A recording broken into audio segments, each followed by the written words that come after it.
कहानी हमजाद का 10वां हिस्सा। हमजाद गलियों और रास्तों से गुजरता हुआ मुझे उठाए न जाने कहां लिए जा रहा था। रात के वक्त मुझे रास्तों का सही अंदाजा भी नहीं हो पा रहा था और जख्मी होने के सबब मेरे अवसान भी पूरी तरह बहाल नहीं थे। हमजाद की रफ्तार कुछ सुस्त हुई तो मैंने दरियाफ्त किया, ये हम किधर निकल आए हैं? फिलहाल कोई सवाल न कीजिए, यहाँ से बहुत पुलिस करीब है। हम किसी महफूज मकाम तक पहुंच जाएं फिर बात होगी। हमजाद ने सरगोशी की। मैंने उसकी बात सुनकर चुप साध ली, क्योंकि मैं उस वक्त मुकम्मल तौर पर उसके रहमो करम पर था। हमजाद एक सड़क अबूर करके फिर गलियों के एक सिलसिले में घुस पड़ा।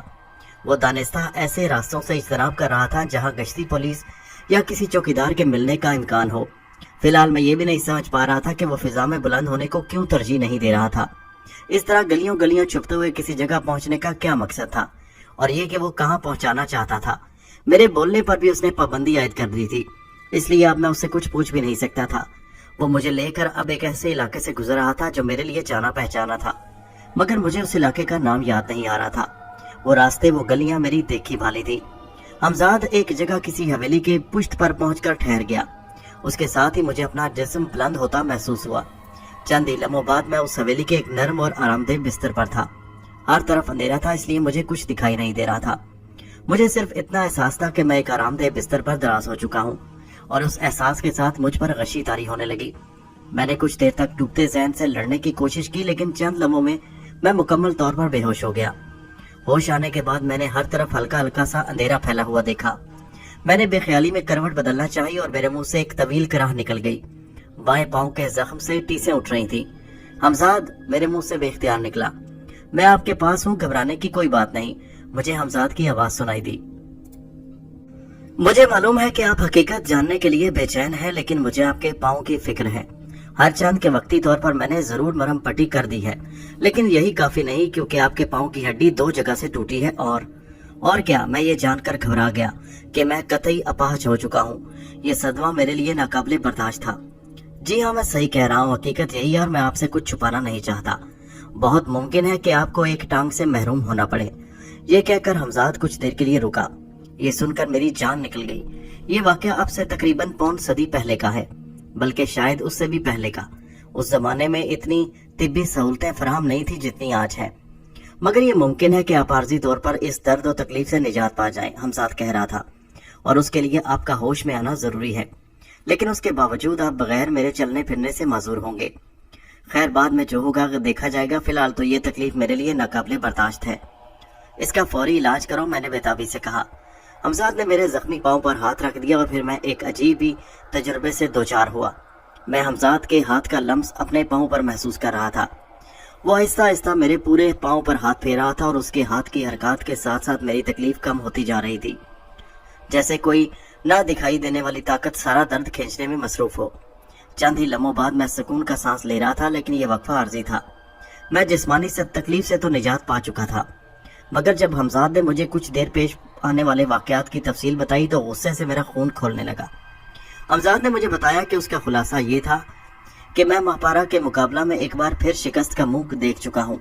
वह ये था कि जैसे ही मैं मापारा की हवेली में पहुंचा तो वो होशियार हो गई थी, और न सिर्फ उस वक्त उसने अपने बचाव के लिए कुछ किया था, बल्कि मेरे हवेली से चलते ही पहला हमला उसने जब्बार पर किया, क्योंकि उसे ये बात मालूम थी कि जब्बार हवेली में तन्हा है। लेकिन हवेली के चारों तरफ हिफाजती हिसार खींचा होने के सबब जब्बार का हवेली से बाहर आना जरूरी था। इसलिए मापारा ने उसे उस फरेब में मुब्तला कर दिया कि मैं हवेली के बाहर से उसे आवाज दे रहा हूँ। जब्बार जैसे ही हवेली से बाहर निकला वो गैर महफूज हो चुका था।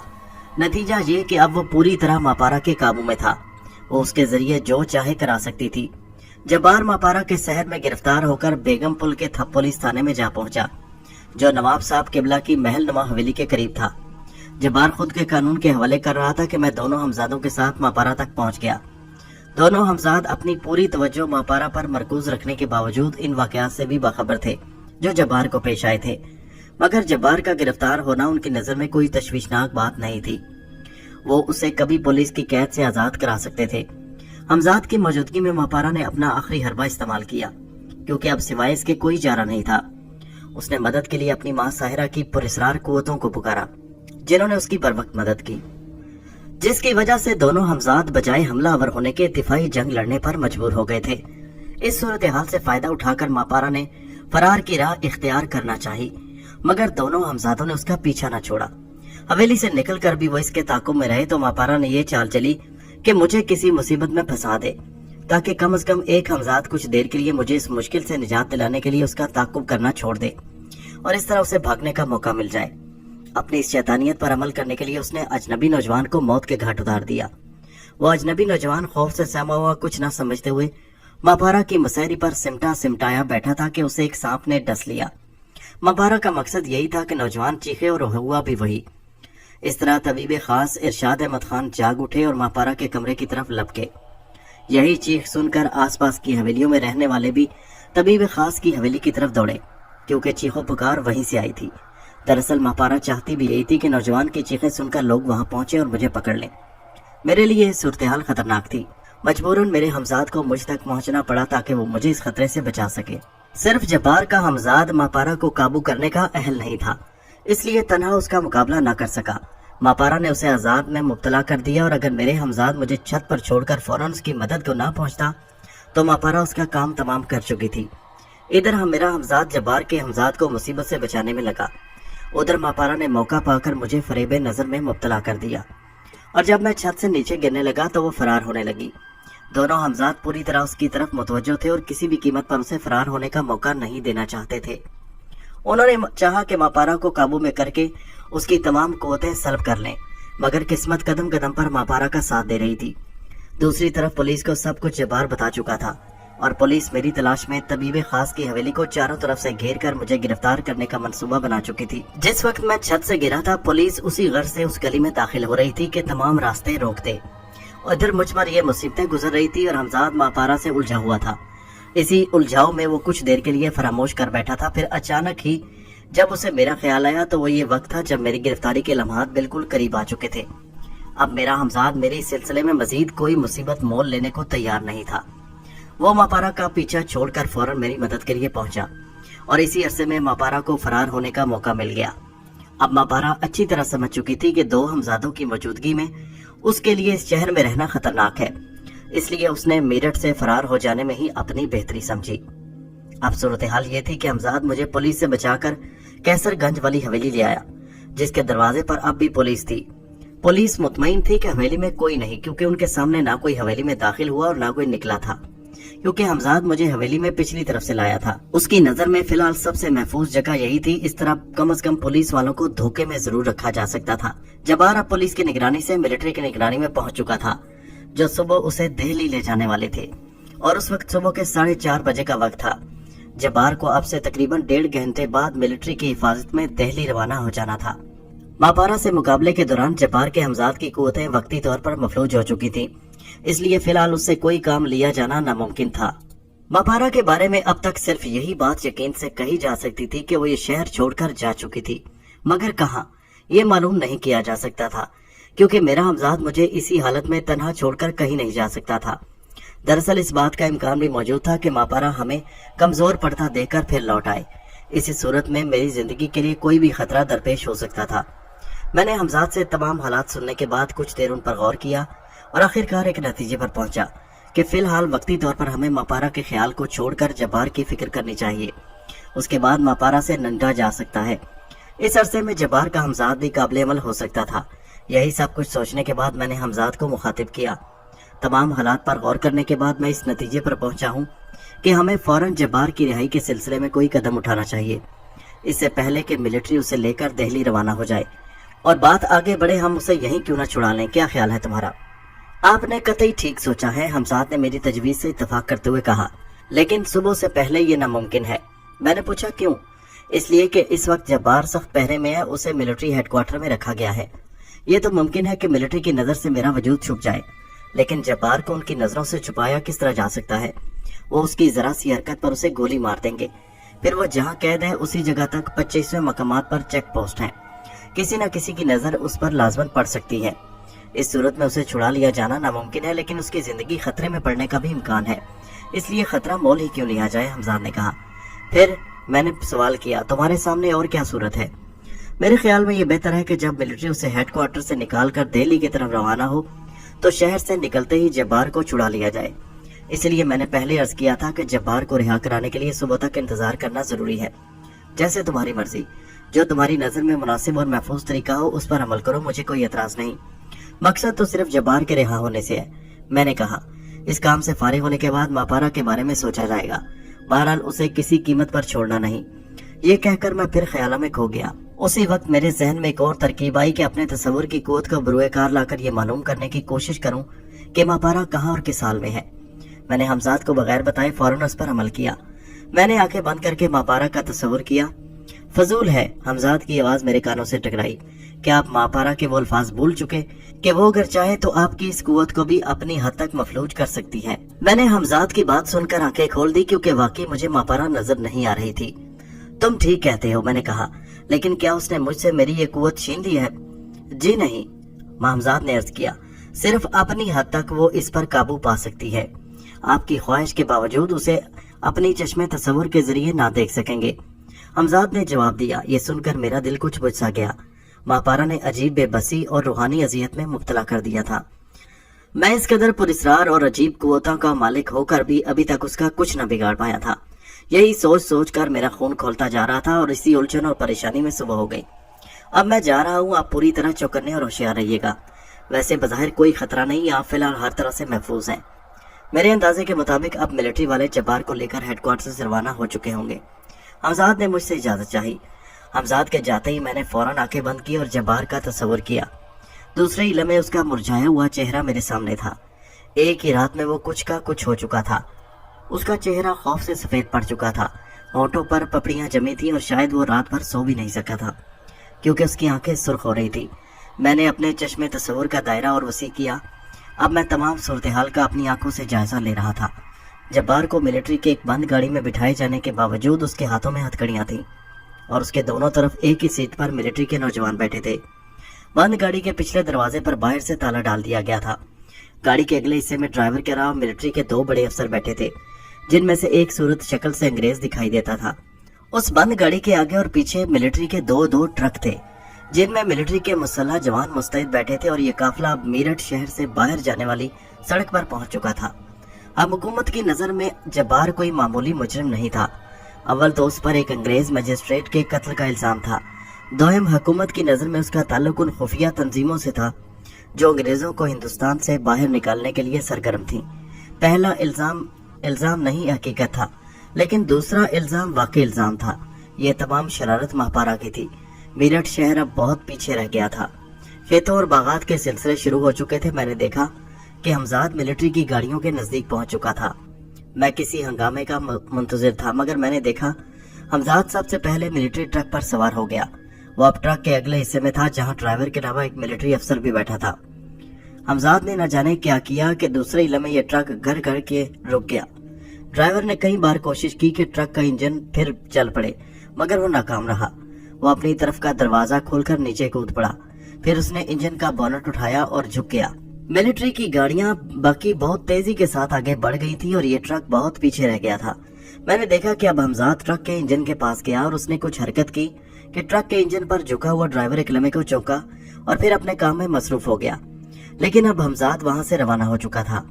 कुछ देर बाद ही मैंने उसे बंद गाड़ी के पीछे जाते हुए तन्हा ट्रक के अगले हिस्से में देखा। फिर चंद ही लम्हों में उस ट्रक का भी वही हशर हुआ जो इससे पहले का हो चुका था। अब सूरत हाल ये थी कि मिलिट्री के 2 ट्रक बेकार हो चुके थे। अब सबसे पीछे बंद गाड़ी जा रही थी और इसके पीछे आगे मिलिट्री की बकिया 2 ट्रक। मैंने देखा कि हमजाद अब तेजी से बंद गाड़ी की तरफ लपका और उसने न जाने किस तरह बगैर कोई आवाज पैदा किए दरवाजे से लटके हुए भारी ताले को तोड़ दिया। इसके बाद वो तेजी से बंद गाड़ी के अगले हिस्से में पहुंच गया और फिर इतनी तेजी से सब कुछ हुआ कि मैं भी दंग रह गया। गाड़ी का स्टीयरिंग हमजाद के हाथ में था और अब गाड़ी उसके इशारे पर नाच रही थी। ड्राइवर के चेहरे पर उलझन और परेशानी के आसार दिखाई दिए। उसके चेहरे पर पसीने के कतरे उभर आए। गाड़ी जैसे ही एक मोड़ काट कर आगे बढ़ी, स्टीयरिंग तेजी से घुमा और बंद गाड़ी एकदम सड़क से उतरकर बाएं जानिब के बाग में घुसती चली गई। अंग्रेज अफसर ने बगैर वक्त जाया किए अपने होल्स्टर से पिस्तौल खींचकर ड्राइवर की कनपट्टी पर रख दिया और उसे रुकने का हुक्म दिया। लेकिन हमजाद उस वक्त तक गाड़ी के पिछले हिस्से में मिलिट्री के दोनों नौजवानों को बेहोश करके जब्बार की हथकड़ियां खोलने में कामयाब हो चुका था और जब तक कोई कुछ समझ पाता वो जब्बार को साथ लेकर गाड़ी से कूद चुका था। अंग्रेज अफसर भी काफी तेज था, वो भी साथ ही साथ गाड़ी का अगला दरवाजा खोलकर कूद पड़ा और हमजाद के हमरा भागते हुए जब्बार पर फायर झोंक दिया। لیکن اس سے پہلے حمزاد جبار کو دھکا دے کر ایک درخت کی آڑ میں کر چکا تھا۔ گولی درخت کے تنے میں پیوست ہو گئی۔ اب ڈرائیور اور دوسرے ملٹری افسر نے بھی فائرنگ شروع کر دی تھی، لیکن اب انہیں کچھ لا حاصل تھا۔ حمزاد جبار کو لے کر اس عرصے میں باغ سے بہت دور پہنچ چکا تھا۔ اب میں مطمئن تھا، اس لیے آنکھیں کھول دی اور میرا سلسلہ تصور رک گیا۔ کچھ دیر بعد میں نے جبار کو اپنے پاس دیکھا۔ وہ سخت بدحواس اور کترایا ہوا تھا۔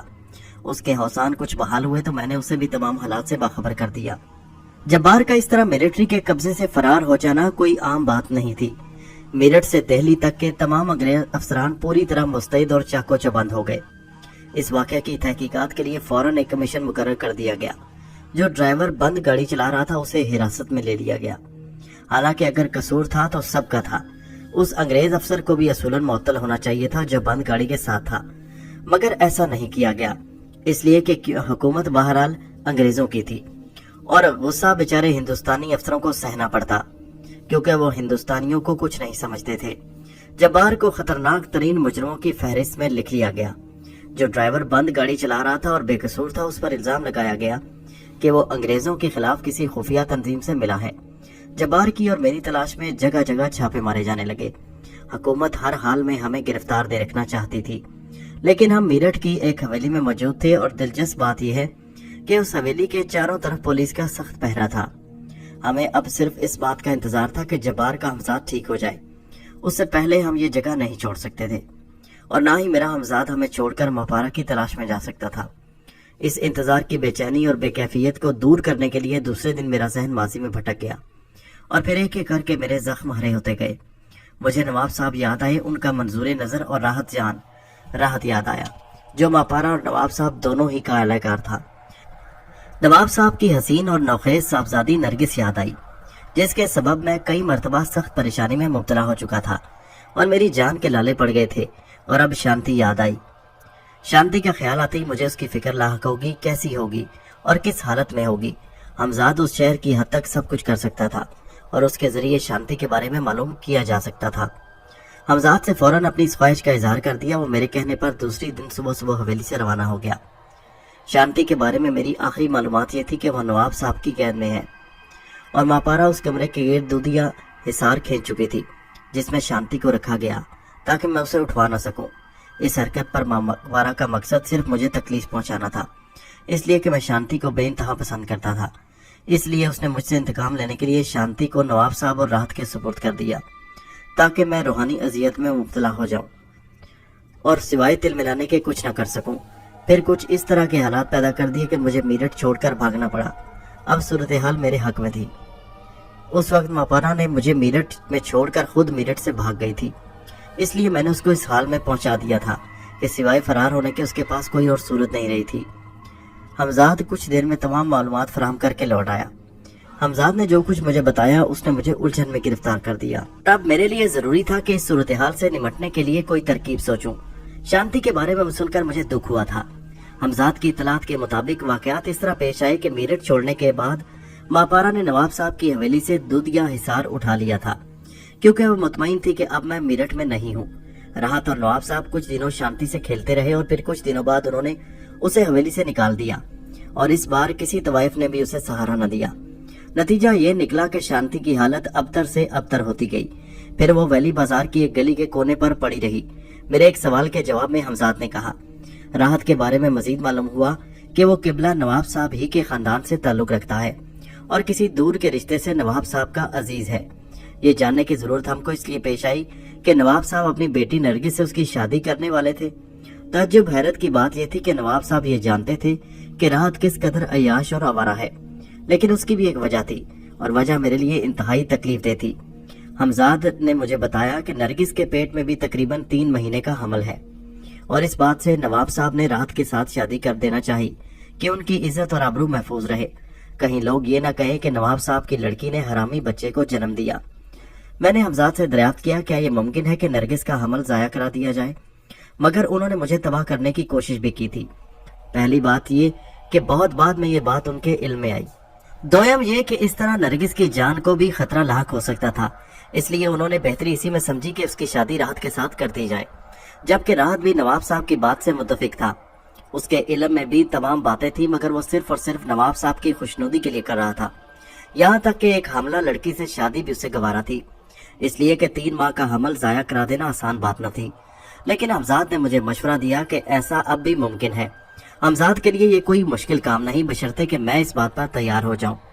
मैंने काफी गौर के बाद हमजाद से कहा, नवाब साहब का मकसद ये है कि शांति इस तरह दर बदर भटक कर जान दे दे और उनकी बेटी ऐशो इशरत और इज्जत की जिंदगी गुजारे और राहत भी ऐश में रहे, जिसने शांति की जिंदगी को जहन्नम बना दिया था।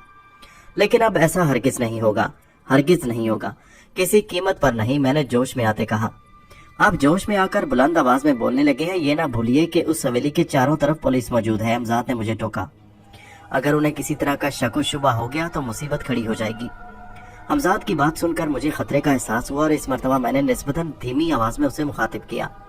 मैं अब दूसरी गलती जानते बूझते नहीं कर सकता। मैं तुम्हारी बात से कतई मुत्तफिक हूँ कि नरगिस का हमल जाया कर दिया जाए, और दूसरी बात ये बहुत जरूरी है, नरगिस और राहत की शादी ना हो पाए, क्योंकि ये सरासर जुल्म है। ऐसे हालात पैदा कर दो कि शादी फौरन रुक जाए। राहत अगर शादी करेगा तो सिर्फ शांति से, किसी दूसरे से नहीं। मैंने फैसला कुन लहजे में कहा। मेरी नजर में कोई मुश्किल काम नहीं है। शादी में अभी 1 हफ्ता है, हमारे पास बहुत वक्त है, जबकि इस काम के लिए सिर्फ 1 दिन ही काफी है। हमजाद ने जवाब दिया। तो फिर वो दिन आज का दिन ही क्यों ना हो। बेहतर है, जो आपका हुक्म, मैं अभी रवाना हो जाता हूँ। हमजाद ये कहकर गायब हो गया। हमजाद सब करने के लिए क्या तरीका इख्तियार करेगा, इस सिलसिले में ना तो मैंने ही हमजाद से कुछ पूछा और ना ही उसने कुछ बताया। उस वक्त मुझे जब्बार की आवाज सुनाई दी, जो बराबर वाली मसहरी पर नींद दराज था।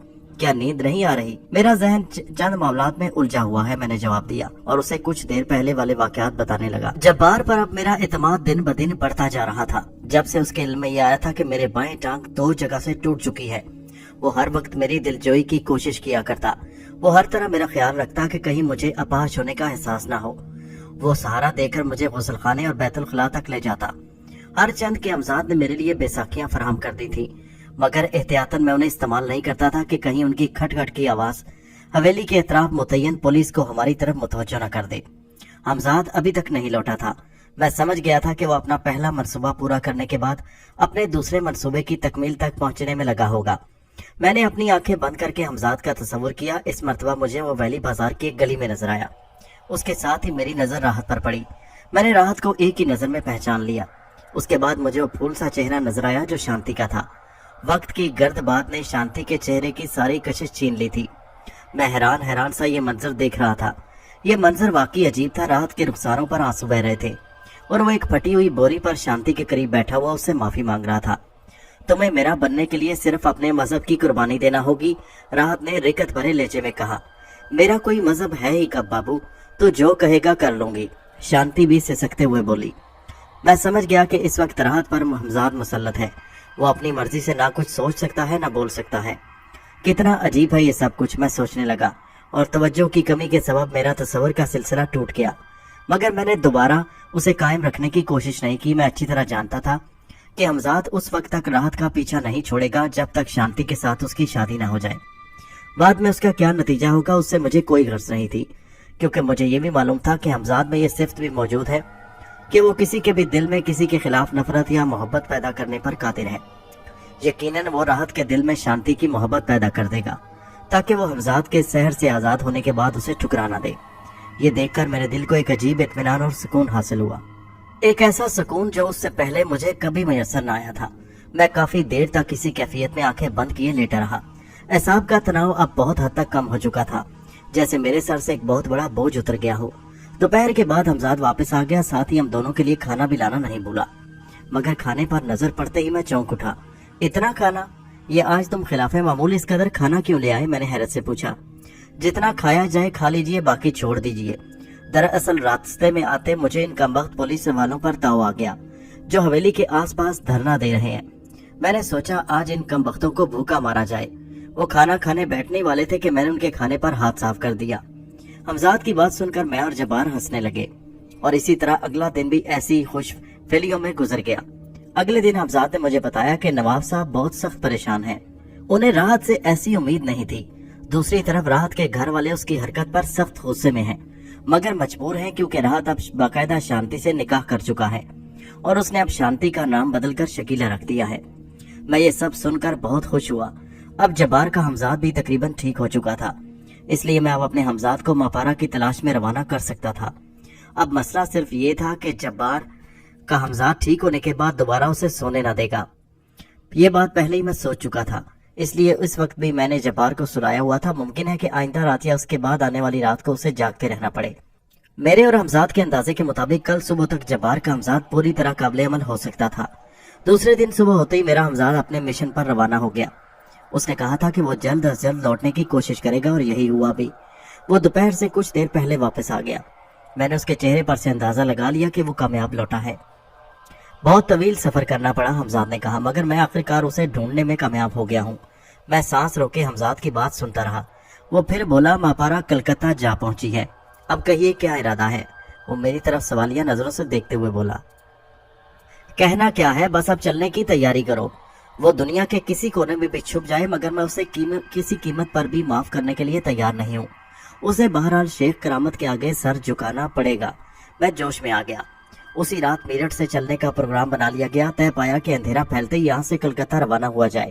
حمزاد کا مشورہ یہ تھا کہ میرٹھ سے کم از کم غازی آباد تک دونوں حمزاد مجھے اور جبار کو بغیر کسی سواری کے لے جائیں۔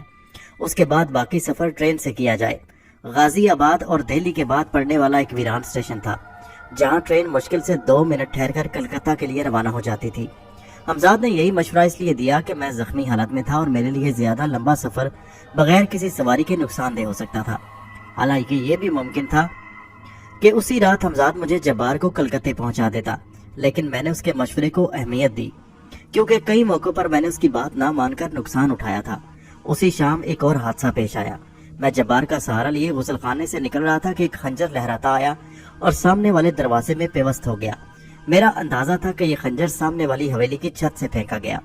اس وقت میرا حمزاد رات کا کھانا لینے گیا تھا۔ جبار کے چہرے پر خوف کے آثار پیدا ہو گئے۔ وہ مجھے لے کر جلدی سے صحن عبور کر کے کمرے میں داخل ہوا۔ اسی کمرے کے دروازے کی اوپری چوکھٹ میں وہ خنجر پیوست تھا۔ میں نے کمرے میں داخل ہوتے ہوئے دیکھا کہ اس خنجر کے ساتھ کوئی کاغذ بھی تھا۔ میں نے مسہری پر لیٹتے ہی جبار سے کہا وہ خنجر چوکھٹ سے کھینچ لائے۔ وہ ڈرا ڈرا سا کمرے سے باہر نکلا۔ اب اس کے ہاتھ خنجر کی طرف بڑھ رہے تھے۔ میں نے دیکھا کہ اس کے ہاتھوں میں کپکپاہٹ تھی۔ خیر کسی طرح وہ خنجر اور اس کے دستے میں لپٹا ہوا ایک کاغذ لے کر میرے پاس آ گیا۔ میں نے بےتابی سے خنجر سے لپٹا ہوا کاغذ کھولا اور پڑھنے لگا۔ اس میں لکھا تھا، شیخ کرامت، ہم واقف ہیں کہ تم پولیس اور ملٹری سے بچ کر یہاں چھپے ہو۔ اگر ہم چاہتے تو پولیس یا ملٹری کو تمہارے اور جبار کے بارے میں اطلاع دے سکتے تھے، مگر ہم نے دانستہ ایسا نہیں کیا، کیونکہ اس سے ہمیں کوئی فائدہ نہیں، اور یہ بھی کہ ہم اس بات سے بھی آگاہ ہیں کہ تم لوگوں کے پاس یقیناً کچھ مافوق الفطرت قوتیں ہیں۔ تم لوگ یقیناً پھر پولیس یا ملٹری کو دھوکہ دے کر صاف نکل جاتے، جس کا مظاہرہ ہم لوگ خود ایک مرتبہ دیکھ چکے ہیں۔ اس وقت جب جبار نے خود کو ملٹری کی قید سے آزاد کرایا تھا، ہم بخوبی جانتے ہیں کہ اس سلسلے میں پوری تحقیقات کر چکے ہیں کہ تم دونوں کا تعلق کسی بھی ایسی خفیہ تحریک یا تنظیم سے نہیں جو انگریزوں کے خلاف پوشیدہ طور پر کام کر رہی ہے۔ فی الوقت ہم اپنے ذرائع کا اظہار نہیں کرنا چاہتے، جن کے ذریعے ہمیں ہی پتہ چلا کہ تم دونوں کہاں چھپے ہو۔ ہم یہ بھی بتا دیں کہ ہم نے یہ خنجر سامنے والی حویلی کی چھت سے تمہاری حویلی میں پھینکا ہے، لیکن اگر تم حویلی والوں سے کسی بھی طرح سے اس کے بارے میں پوچھو گے تو وہ کچھ نہ بتا سکیں گے، کیونکہ وہ خود اس واقعے سے بے خبر ہیں اور ان کا ہماری تنظیم سے کوئی تعلق نہیں۔ ویسے بھی تم اس صورتحال میں نہیں کہ ہم سے کچھ پوچھ گچھ کر سکو، لیکن ہم نے صرف تمہاری اطلاع کے لیے تجربہ کیا ہے۔ ہم تمہارے دشمن نہیں، دوست ہیں۔ اس کا کھلا ثبوت یہی کہ تم اس وقت بھی حویلی میں موجود ہو۔ ہم اپنے بارے میں مختصراً اتنا لکھ دینا کافی سمجھتے ہیں کہ ہمارا تعلق ایک ایسی ملک گیر خفیہ تنظیم سے ہے جو انگریزوں کے خلاف ہے اور ان کو اس سرزمین ہندوستان سے ہمیشہ کے لیے ختم کرنا چاہتی ہے۔ اس سلسلے میں ہم نے اب تک لاتعداد قربانیاں دی ہیں اور آئندہ بھی اس کا حوصلہ رکھتے ہیں۔ ہم تم لوگوں سے بھی بھرپور دوستی اور تعاون کے خواہش مند ہیں۔ اگر تم لوگ ہمارے اس نیک اور عظیم مقصد سے متفق ہو اور ہر طرح ہمارا ساتھ دینے پر تیار ہو تو کل شام اسی وقت یہ خنجر اسی چوکھٹ میں پیوست کر دینا جہاں سے آج اسے نکالا ہے۔ اس کے بعد ہم تم سے رابطہ پیدا کر لیں گے۔ ایک محب وطن۔ میں نے پورا خط پڑھ لیا۔ اس خط نے مجھے بہت متاثر کیا۔ میں نے خط جبار کی طرف بڑھایا۔ جب وہ خط پڑھ چکا تو میں نے اس کے چہرے کو بغور دیکھا، لیکن مجھے اس پر ایسے تاثرات نظر نہ آئے جن سے یہ اظہار ہوتا کہ وہ میری طرح اس تحریر سے متاثر ہوا ہے۔ اس کا رد عمل یہ تھا جیسے اس کی نظر میں یہ کوئی خاص بات نہ ہو۔ ہم نے اس سے پہلے کبھی اس نہج پر نہیں سوچا تھا۔ جبار نے خط مجھے واپس کر دیا۔ اسی عرصے میں حمزاد کھانا لے کر آ گیا۔ میں نے اسے وہ خط دکھایا۔ جب وہ خط دیکھ چکا تو میں نے اس سے کہا، یہ سب تو ٹھیک ہے کہ میں ان لوگوں کے خیالات سے پوری طرح متفق ہوں، मगर मसला सिर्फ कल शाम का है, जबकि हमें आज ही रात हर कीमत पर यहाँ से कलकत्ता के लिए रवाना हो जाना है। अगर आप वाकई उन लोगों का साथ देने पर आमादा हैं तो उनसे राब्ता पैदा करना कोई मुश्किल काम नहीं, उसके लिए मैं मौजूद हूँ। लेकिन फिलहाल दूसरा मसला दरपेश है, हमें पहले कलकत्ते पहुंचकर मापारा से निपटना है, उसके बाद ही कुछ सोचा जा सकता है, हमजाद ने कहा। हमजाद ने मेरी मुश्किल हल कर दी थी। मैंने उसकी बात से इत्तेफाक किया, लेकिन मैं ये भी चाहता था कि वो लोग जिन्होंने मुझे खत लिखा है उनके इल्म में कम से कम ये बात आ जाए कि मैं उनसे पूरी तरह मुत्तफिक हूँ। उसके बाद मापारा से निमटकर हमजाद के जरिए मैं जब चाहूंगा उनसे राब्ता कर लूंगा। इसीलिए मैंने ये फैसला किया कि खत की हिदायत के मुताबिक खंजर दरवाजे की ऊपरी चौखट में पेवस्त करने के बाद ये हवेली छोड़ दी जाएगी।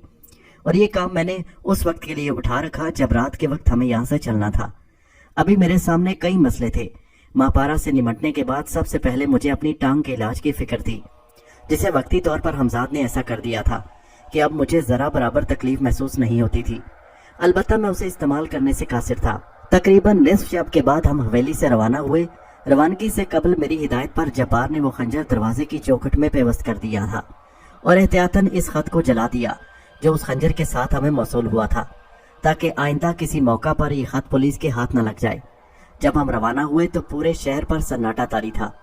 कभी कभार चौकीदार की सदा जरूर सुनाई देती थी या कुत्तों के भौंकने की आवाजें सकूत को शिप को मुजरू कर देती थी, क्योंकि सफर तवील था और हमें गाजियाबाद पहुंचना था। इसलिए एहतियात के पेश नजर हमजाद ने मुझे और जब्बार को बेहोश कर दिया। मेरी आंख खुली तो मैंने खुद को ट्रेन में पाया। मेरी बराबर वाली बर्थ ही पर जब्बार मौजूद था और अब तक गालबन बेहोश हो चुका था।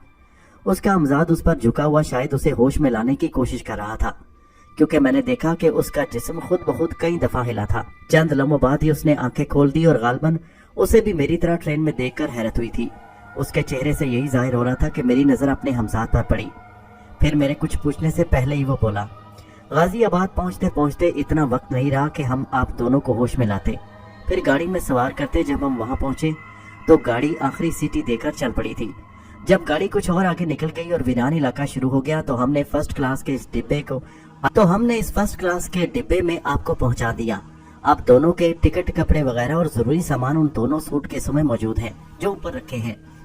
हमने आप दोनों को उसी वक्त बेदार किया जब हम मुकम्मल इंतजाम कर चुके थे। अब फिक्र की कोई बात नहीं। 4 दिन के तवील और थका देने वाले सफर के बाद हम सहरो अफसों की सरजमीन बंगाल की हदूद में दाखिल हुए। वो बंगाल जिसके बारे में बचपन से अजीबो गरीब कहानियां सुनी थी, जिसके कदीम बाशिंदों के बारे में नाकाबिले फहम और पुरस्रार दास्तानें मशहूर थी, जिन पर मैंने कभी यकीन नहीं किया था। मगर हमारे साथ पेश आने वाले वाकयात ने उनकी सच्चाई रोशन कर दी। मैं उस सरजमीन पर निहायत पुरस्रार और अजीब हालात से दो चार हुआ, जिनका तज़किरा मेरी सरगुज़श्त में आगे चलकर आएगा। उन 4 दिनों में जब्बार का जाग जाकर बुरा हाल हो चुका था। उसके हमजाद ने हस्बे आदत उसे एक लम्हे को आंख न झपकने दी थी। जब गाड़ी स्टेशन पर रुकी तो मेरी जान में जान आई।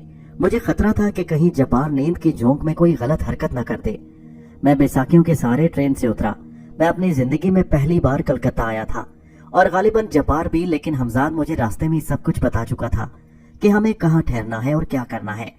अब हम एक तरह से खतरे की हदूद में दाखिल हो चुके थे। हम यहाँ कदम कदम पर मोहतात रहना था। हमारा उठाया कोई भी गलत कदम हमें भयानक नताइज से दो चार कर सकता था, क्योंकि हमारे इल्म में था कि मापारा ने किसी भी तरह यहाँ की पुलिस को हमारे पीछे लगा दिया तो हमारे लिए मुसीबतें खड़ी हो जाएंगी। इसलिए ऐसा प्रोग्राम बनाया कि मापारा को संभलने का मौका ही न मिल दिया जाए और ना वो यहाँ से कहीं फरार होने में कामयाब हो सके। हमारे प्रोग्राम में सिर्फ एक बात थी, वो ये कि हमें बहरहाल पूरा एक दिन खामोशी के साथ कलकत्ता में गुजारना चाहिए और रात के वक्त हमला करना था। अगर किसी तरह उसने ये पता चला लिया कि हम यहाँ तक पहुँच चुके हैं या उसे हमारा ख्याल आ गया तो मामला बिगड़ सकता है। हमजाद पर बेखबरी में हमला करना चाहता था, मगर शायद तकदीर हमारा साथ दे रही थी। हम ट्रेन से उतरकर सारे दिन लोयर चपत रोड पर एक मुसाफिर खाने में आराम करते रहे और रात के वक्त हमजाद ने बताया कि अभी तक मापारा हम लोगों की तरफ से लाइलम है। हालांकि उसकी फूफी यानी तबीबे खास इरशाद अहमद की छोटी बहन इरफाना का फ्लैट भी लोयर चीत रोड पर ही था, जहां मापारा ठहरी हुई थी। रात होते ही दोनों हमजाद हमें खामोशी से मुसाफिर खाने से निकाल ले गए। इस मर्तबा मैंने एहतियातन जब्बार को भी अपने साथ रखा था। कुछ देर बाद ही हम फ्लैट की गैलरी में थे। मेरे पास उस वक्त भी बैसाखियां मौजूद थीं और जब्बार भी पूरी तरह मेरी खबरगिरी कर रहा था कि मैं कहीं किसी चीज से उलझकर गिर न पड़ूं, मगर ऐसा कोई हादसा पेश न आया। हमारी खुशकिस्मती ये थी कि मापारा तन्हा में एक कमरे में मिल गई, जिसके दरवाजे भी खुले थे। कमरे में शमादान रोशन था। आज जिंदगी में ये पहला मौका था कि मैंने मापारा को ख्वाबीदा हालत में देखा था, वरना हर बार वो मुझे जागती हुई मिली थी।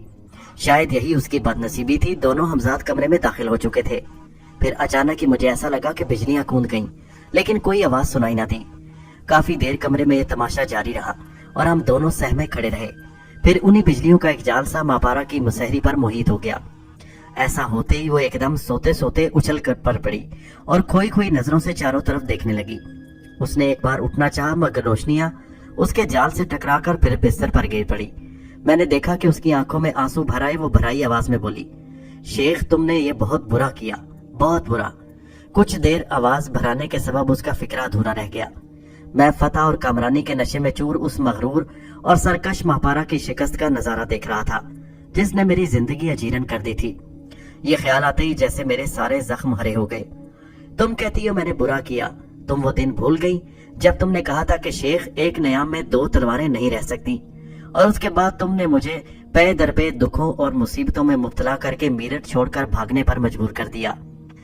और उस वक्त से इस दिन तक जब तुमने मुझे आखिरी बार अपने फरेब में मुब्तला किया, क्या क्या क़यामतें मुझ पर गुजर गईं। मगर मैंने तुमसे कभी गिला नहीं किया कि तुमने मेरे साथ बुरा किया। मेरी बात सुनकर मापारा का झुका हुआ सर उठा। मैंने देखा उसकी आंखों में अजीब सी बेबसी थी। फिर वो बोली, इस बार उसकी आवाज में भराहट नहीं थी। तुमने मुझ पर बेखबरी में हमला किया है। मैं जानती हूँ कि अगर रोशनियों का जाल सुबह तक मुझ पर मोहित रहा तो मेरी सारी कुव्वतें सल्ब हो जाएंगी। फिर उसकी आवाज में सख्ती आ गई, मगर मैं तुमसे रहम की भीख नहीं मांगूंगी, क्योंकि मैंने तो कभी भी तुम पर रहम नहीं किया। ये मेरा अपना कसूर है। अगर आज भी मैं अपनी इबादत में मसरूफ होती तो तुम कभी मुझ पर काबू न पा सकते। मेरी इबादत का मतलब गालिबन तुम अच्छी तरह समझते हो। तुम्हारी इबादतों और रियासतों से मैं वाकिफ हूँ। मुझे सब कुछ बताने की जरूरत नहीं। मैं तुम्हारी रग रग पहचानता हूँ, और उसी का नतीजा है कि आज मैंने तुम्हारी सरकशी पर काबू पाया है। मेरे लहजे में तंज था जिसे मापारा ने बखूबी महसूस किया। तो फिर जाओ जश्न मनाओ कि तुमने मापारा को शिकस्त दे दी, तुमसे हार गई। ये कहते कहते वो एकदम फूट फूट कर रोने लगी। उसी वक्त हमजाद ने मुझे चलने का इशारा किया। अब हम कल सुबह तक इंतजार करना है, उस सुबह का इंतजार जब मापारा की तमाम हैरत अंगेज कुव्वतें सल्ब हो जाती और मेरा हमजाद उसके वजूद पर से पुरस्रार बिजलियों के जाल को हटा लेता। और फिर उस सुबह के बाद मुझे आने वाली रात का इंतजार करना था, उस रात का जिसके दामन में मेरी तिश्ना आरज़ुएं मेरी शराब होती। मैं बैसाखियों के सारे आहिस्ता आहिस्ता कमरे की तरफ बढ़ा, लेकिन ये देखकर मैं हैरान रह गया कि जब्बार अब तक महबूद सा मापारा के सामने खड़ा था। उस वक्त मापारा की और उसकी नजरें एक दूसरे से मिली थी। मेरे हमजाद ने उसका शाना हिलाया और जैसे किसी ख्वाब से चौंक उठा। वो कमरे से निकलते भी मुड़ मुड़ कर उसे देखता रहा। उसने मापारा को पहली बार देखा था, और पहली बार देखकर मेरी भी तकरीबन यही हालत हुई थी जो उस वक्त जब्बार की थी। मापारा वाकई इतनी हसीन थी कि आदमी अपने होशो हवास खो बैठे। दोनों हमजाद हमें फिर मुसाफिर खाने में ले आए। वह तमाम रात मैंने मापारा के हसीन तस्वुर में गुजार दी। रह रह कर उसका सरापा मेरी आंखों में घूमता रहा। वो एक एक मंजर मुझे याद आया जब जब मैंने उसके क़यामत खेज हुस्न को इस आलम में देखा था जिसके बाद कोई इल्म नहीं होता, जहां हिजाबात के तमाम पर्दे उठ जाते हैं, जहां सिर्फ बेखुदी और सरशारी रह जाती है। और किसी ऐसे ही हुस्न मुकम्मल को देखकर आदमी सोचने लगता है कि जिस फनकार ने ये हुस्न तख्लीक किया है उसने सदियों इसे सोचा होगा। मैं उस रात आने वाले रोमान अंगेज ख्यालात में महव था और इसी में सुबह हो गई। सुबह होते ही हमजाद ने कोलोटोला स्ट्रीट में एक फ्लैट का इंतजाम कर दिया और हम मुंह मांगी पगड़ी देकर मुसाफिर खाने से उस फ्लैट में मुंतकिल हो गए। वो पूरा दिन मैंने किस तरह गुजारा ये मैं ही जानता था। मेरी कैफियत एक ऐसे शख्स की सी थी जो दरिया के किनारे प्यासा खड़ा हो और उसे ये इजाजत ना हो कि वो अपनी शदीद प्यास दूर कर सके। हिजर के तवील और थका देने वाले लम्हात के बाद अब वो रात आने वाली थी जो मेरी उमंगों आरज़ुओं में कुछ नए रंगों का इजाफा कर देगी, जो मेरे जख्म का मरहम बनेगी। सारी मुसीबतें, सारे रंजो मलाल जैसे उस आने वाली रात ने जहन से महव कर दिए थे। मैंने इन लम्हात की कैफियत शायद पूरी तरह बयान नहीं की। अगर मैं अपने महसूसात को लफ्जों में मुंतकिल कर सकता, अगर मैं अपने जज्बों को पैरहन अता करने पर कादिर होता, तो शायद लफ्जों के मैनी बदलने पड़ते। मुझे अपनी कैफियत बयान करने के लिए नए लफ्ज तलाश करने पड़ते और शायद फिर लफ्ज मेरा साथ न देते। मुझे अब सिर्फ इतना याद रह गया है कि मैंने उससे पहले कभी किसी का इतनी शिद्दत से इंतजार नहीं किया जितना मैंने उस रात का किया। वो रात जो मापारा को शिकस्त से हमकनार करेगी। मैं सफर ही के दौरान में से हमजाद से ये भी पूछ चुका था कि जब मापारा की कुव्वतें सल्ब हो जाएंगी तो क्या वो फिर भी इतनी ही हसीन और दिलकश रहेगी। اور حمزاد نے مجھے بتایا کہ اس کا حسن صرف اس وقت تک برقرار ہے جب تک وہ مدت پوری نہیں ہو جاتی جس کے لیے اس نے عمل کیا ہے، اور میرے علم میں تھا کہ ابھی مدت کو پورا ہونے میں تقریباً 7-8 مہینے تھے۔ جس وقت سے اس نے اپنا عمل شروع کیا تھا میں میرٹھ میں ہی موجود تھا، اور میں نے حمزاد سے اس پر کئی بار حملے بھی کرائے تھے، مگر اس کے عمل میں رکاوٹ نہ ڈال سکا۔ رات ہوتے ہی میں نے حمزاد کو طلب کیا اور بےتابی سے بولا، اسے لے آؤ، اس قرار جان کو لے آؤ، میں اب اس کے بغیر ایک لمحہ بھی نہیں رہ سکتا۔ میری موجودگی میں تم ایسا نہیں کر سکتے، اس پر میرا حق ہے کیونکہ میں اس سے محبت کرتا ہوں۔ میں کل رات ہی اس سے شادی کرنے کا فیصلہ کر چکا ہوں۔ یہ آواز جبار کی تھی جس کے وجود کو میں نے فراموش کر دیا تھا۔ میں اس کی بات سن کر ہکا بکا رہ گیا۔ جبار کیا کہہ رہا تھا؟ کیا وہ ماہپارہ پر عاشق ہو گیا تھا؟ یہ کیا معاملہ تھا؟ دوستو یہ کہانی جاری ہے، اس کا اگلا حصہ نیکسٹ ویڈیو میں ملاحظہ کیجیے۔